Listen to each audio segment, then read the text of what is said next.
balance of medical power remained equal until the turn of the century. Then, new medical treatments emerged that were potentially very profitable. The AMA joined with strong financial forces to transform medicine into an industry. The fortunes of Carnegie, Morgan, and Rockefeller financed surgery, radiation, and synthetic drugs. They were to become the economic foundations of the new medical economy. The takeover of the medical industry was accomplished by the takeover of the medical schools. Well, the people that we're talking about, Rockefeller and Carnegie in particular, came to the picture and said, we will put up money. They offered tremendous amounts of money to the schools that would agree to cooperate with them. The donors said to the schools, we're giving you all this money. Now, would it be too much to ask if we could put some of our people on your board of directors to see that our money is being spent wisely? Almost overnight, all of the major universities received large grants from these sources and also accepted 1, 2, or 3 of these people that I mentioned on their board of directors, and the schools literally were taken over by the financial interests that put up the money. Now, what happened as a result of that is that the schools did receive an infusion of money. They were able to build new buildings. They were able to add expensive equipment to their laboratories. They were able to hire top-notch teachers. But at the same time as doing that, they skewed the whole thing in the direction of pharmaceutical drugs. That was the efficiency in philanthropy. The doctors from that point forward in history would be taught pharmaceutical drugs. All of the great teaching institutions in America were captured by the pharmaceutical interests in this fashion. And it's amazing how little money it really took to do it. Surgery became viable with anesthesia and infection control, and doctors advocated expensive, radical operations. These in turn produced the need for a large, lucrative hospital system. Radium fever swept medicine. The price of radium rose 1,000% almost overnight. Another costly technological industry entered the hospital system. A drug industry grew out of the booming patent medicine business. The doctors changed educational standards and licensing regulations to exclude the empirics. Soon, only AMA-approved doctors could legally practice medicine.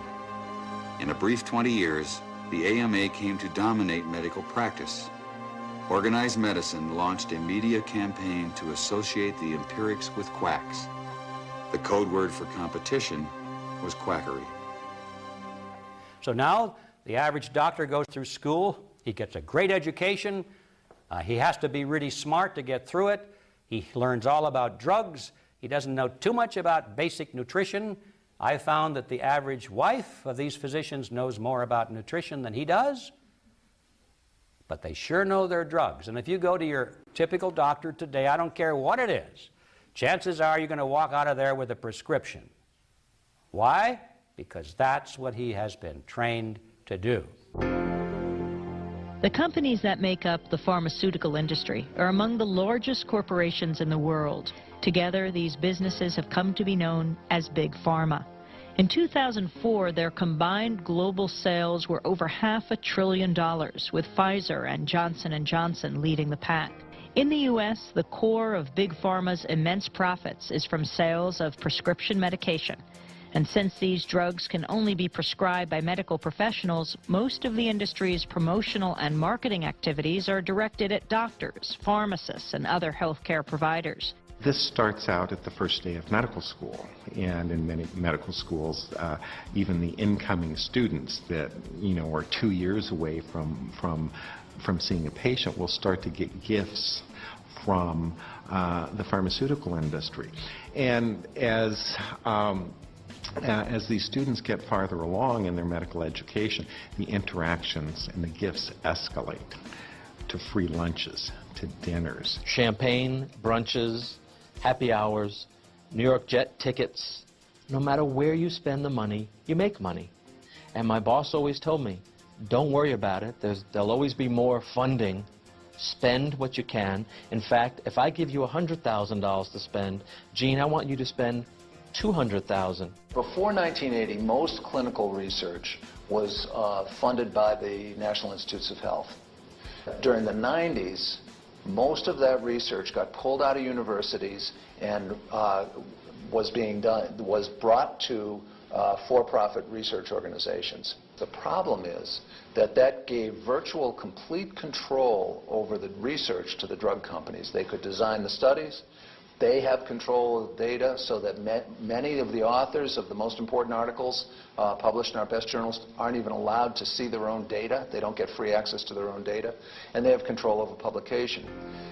To sum it all up, the pharmaceutical industry first gained control of the teaching system. Then it gave the AMA the power to exclude all other doctors from practicing. Then it took over the entire drug testing process, while heavily influencing the medical publications that reviewed those drugs. And finally, Big Pharma extended its control over the federal entity that is supposed to verify those drugs' safety and efficacy. At the opposite end are the sick citizens, and in the middle are the doctors who must cure them based on information they can only get from the pharmaceutical industry, which can no longer be verified. Chemotherapy drugs are in fact among the most expensive of all. A 1-month supply of erlotinib, a chemotherapy drug produced by Roche, cost $2,300. The same supply of sorafenib, Bayer's chemotherapy drug, costs $5,500. The monthly supply of sunitinib, a chemotherapy drug produced by Pfizer, cost almost $7,000. The drug industry is the most successful global industry in the world. What they don't want you to do is get better, because if you get better, their market's gone.